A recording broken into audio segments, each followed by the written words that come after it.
Naglabas ng kanyang saloobin si Cainta Mayor Kit Nieto sa nangyayaring pagbaha sa kaniyang bayan.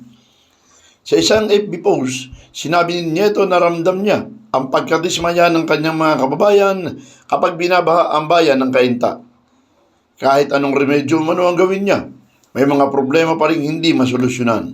Pinupunan lang daw niya ang pagkukulang ng kanyang administrasyon sa pamamagitan ng pamamahagi ng ayuda.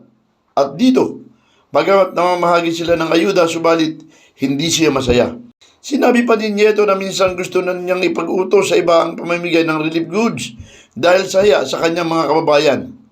Subalit, kahit nahihiya at nasasaktan, pinipilit pa rin niya umano na humarap sa kanyang mga kababayan dahil kailangan niyang ipakita na hindi siya nawawala.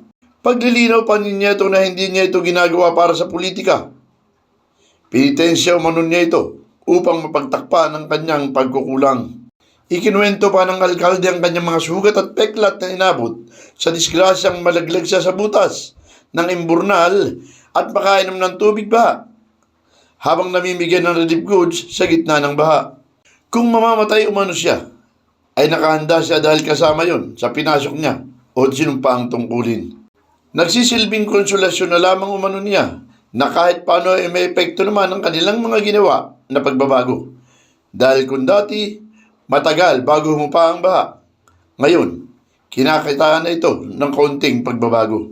Idinagdag pa na hindi pa tapos pero may malaking nabago. Ipinangako pa nito na itutuloy nila kahit anong mangyari. Get Ready 2026 dahil may nakalatag ng mga proyekto para sa mga malalaking pagbabago sa hinaharap.